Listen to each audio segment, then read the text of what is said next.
That's the long How term. successful do you think you've been as agricultural chief, given where Pangulong Ferdinand Bongbong Marcos Jr. ay nagkaroon nga ng pagkakataon na ma-interview ng Bloomberg sa kanyang pagbisita dito sa Davos, Switzerland para sa World Economic Forum. Ano nga ba ang kanilang pinag-uusapan? At ano naman ang pinagbibida ng ating Pangulo sa ating ekonomiya? Ano nga ba ang focus ng ating administrasyon? Lahat po yan ay ating malalaman dito po sa interview ng Bloomberg kay Pangulong Ferdinand Bongbong Marcos Jr. Isang pagpalang araw po sa ating lahat at narito po tayo para sa panibagong update. for the fourth quarter, can you meet the target of 6.5% to 7.5% for 2022? Well, I think we will be able to manage at least 7% for the last year, and we are hoping to exceed, and I think it will happen. We will be able to exceed our projections of 6.5% growth for next year, for this year, and again, we're optimistic that the growth rate can actually go beyond 6.5 and hover maybe around 7%. That is for 2022 or 2023? For 23. For 23. What's driving that optimism, given that most are expecting a global recession? 65% chance, they say, of that happening. Well, because I believe that certainly there is so much space, room to grow, in the sense that we are starting very many new things now, I suppose, like every other economy. And the basics in our economy have been rather stable. Our growth rate has remained above 6.5% for 22, and I think 23 it will be the same situation. Our unemployment rate is continuing to go down. And for that, once I look at the unemployment rate, and so long as the unemployment rate is not at an alarming level, then it's quite likely that you will not have to go through a recession. So that's what we're counting on. The problems, of course, that we face are similar to other countries, and inflation is actually the one thing that we are having to deal with, and having to intervene in many ways so that to bring inflation back down. Inflation at a 14-year high. Onions costing about $11 per kilogram, and the ordinary people are not able to afford that. What else can you do? Well, what we've done is we have increased the supply.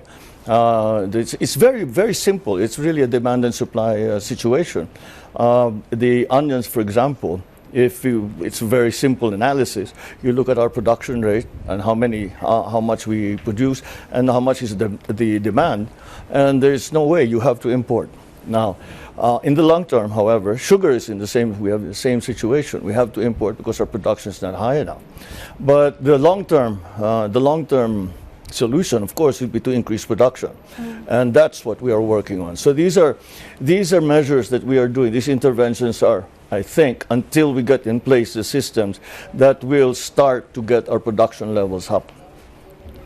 Alright, yun nga mga kababayan po natin, at natanong din mismo sa kay Pangulong Bongbong Marcos Jr. ang mataas na presyo ng sibuyas po sa ating bansa na umaabot ng $11 per kilo. So napakataas nga kasi ikukumpara natin sa ibang bansa na halos $1 to $2 lang yung pinakamahal nilang sibuyas. Bakit umano na umabot sa ganito kamahal? At yun nga ang sinasabi ng ating Pangulo ay simple lang umano ang solusyon, na umano itaas ang production. So paano natin itaas ang production? Pangulong PBBM, ayan, tulungan po natin yung mga farmers po natin. That's the long How term. successful do you think you've been as agricultural chief, given where prices are right now? Well, I think we can say that we have started already to rationalize the system, because the imports, illegal and legal, have been a problem. Mostly the illegal imports that have been going through. And at the very beginning, it was almost impossible for us to determine how many onions there were, how much we had in country, because some of it was smuggled in and we didn't know where they are and what they were, where they came from. So that we've rationalized that now. And our importation schedules are well established and well understood, and all done in keeping with the consultations that we've had with all the stakeholders, including the onion growers in the Philippines. Right. I want to talk about the South China Sea. You have said that you want to resume talks on oil exploration in the South China Sea with China. How do you think you can break that stalemate? Oh, it's that's a difficult thing to have to do, because the impasse really has occurred in the application of law. And both sides say that this area belongs, we say it's just a maritime territory of the Philippines. And of course, China claims the same.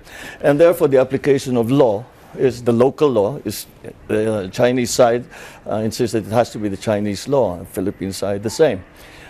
We may find a way around that, is be limited to exploration, and hopefully I think there's still some give and take possible. What are the red lines for the Philippines, and what are the areas you're willing to concede?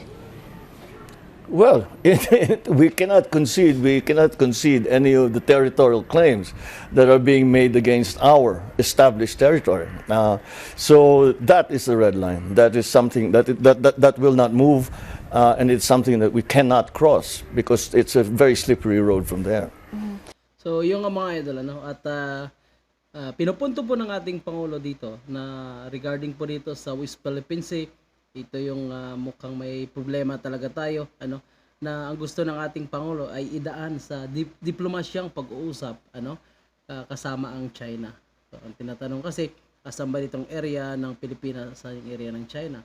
So, dahil magulo nga, kasi may sariling batas, may sariling claim ang China, so po may sarili din tayong claim, na pati yung area po natin ay kiniklim ng China, So, kaya ang sabi ng ating Pangulo ay daan na lang, sa pakikipagkaibigan, kaugnay nga po dito sa issue sa West Philippine Sea, at itong gustong gawin nga ng ating Pangulo, itong joint oil exploration sa China. So, alam naman po natin na hindi nga pabor ang US sa decision ng ating Pangulo na makipag-joint exploration dito sa China. Kasi kontra nga talaga sila dyan sa China, sa West Philippine Sea. Kung tutuusin po mga kababayan, ay wala naman na itulong sa atin ng US. So lagi na lang sinasabi na papakapan ko kayo kung anong mangyayari, pero wala naman silang ginagawa. Yung mga structure ngayon dyan sa West Philippine Sea ay halos buo na ng China, pero wala namang naitulong ang US. Unang-una, hindi naman tayo pwede makikipaglaban. Hindi naman po tayo pwede makikipagbangayan dahil ang liit lang po ng ating bansa. Kaya ang plano talaga ng ating Pangulo, simula pa kay Pangulong Rodrigo Duterte, ay pakikipagkaibigan, kaibiganin na lang itong China para pareho makikinabang. There are reports suggesting that China's militias swarming and perhaps looking to seize some of the land features. What are you doing about that? And is there any intention of lodging a diplomatic protest? Well, we send note verbals and we bring the attention, and that's why when I met with President Xi, both in APEC and the state visit that I just had to the People's Republic, I said we have to find a system so that these sort of things do not happen. Because if you look at we'll call them incidents that have been going on in the past few weeks, months, it really is a very clear indication that there's very poor communication between the two sides. And I suggested, and I think we're going to establish it, is that we'll have a line of communication that is higher up, so that we have already a bilateral group that's working on the issues on the South China Sea, West Philippine Sea. And but I think I think that it should be raised to a certain level, so that the members of that bilateral group can directly call their president. And so if there is a problem, if there is a decision that needs to be made, my team can call me directly, and the same for the Chinese side. Just very quick. So, okay ito mga idol, at it's consistent yung ating Pangulo, kung ano yung kanilang pinag-uusapan ng China at ng Pilipinas nung pagbisita ng ating Pangulo, at kung ano ang sinasabi niya doon sa media sa ating bansa, ay ganun din itong sinasabi ng ating Pangulo dito sa Bloomberg. Napaka-consistent ng ating Pangulo na kung titingnan po natin, lahat po ay dinaan niya ito sa magandang usapan. ang kanyang pakikipag-meeting dito kay Xi Jinping ng China, kaugnay nga sa West Philippines Sea. Tama naman itong sinasabi ng ating Pangulo na may direct line para direct call na lang na na-establish sila na anytime kung may problema pwede tumawag sa China diretso, wag na dumaan sa kahit kanino pa kung ano yung issue na ma-counter diyan sa West Philippines Sea. Yung ating DFA ay pwede na mag-inform diretso sa embahada ng China. Diretso na i-inform kung ano problema para agad masolusyonan at hindi na lumaki itong issue. Kasi alam po natin na minsan ginagatungan pa ng ilang kontra sa ating gobyerno para mapasama na naman itong gobyerno natin. So napakaganda at least ang sagot ng ating Pangulo dito sa Bloomberg ay napaka-consistent po, mga kababayan natin. President Marcos, I'm just wondering, if China does seize some of those features, will the U.S. come to your rescue? Will it intervene? Just very quickly. Well, yes, they have already made that commitment. They have already made that commitment. And as a matter of fact, when there are certain reports that come in, some of the American ships come down and make their presence felt.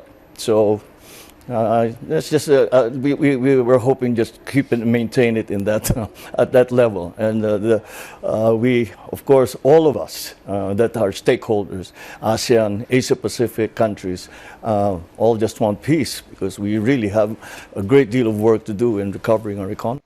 So yun nga mga idol, maingat ang sagot ng ating Pangulo.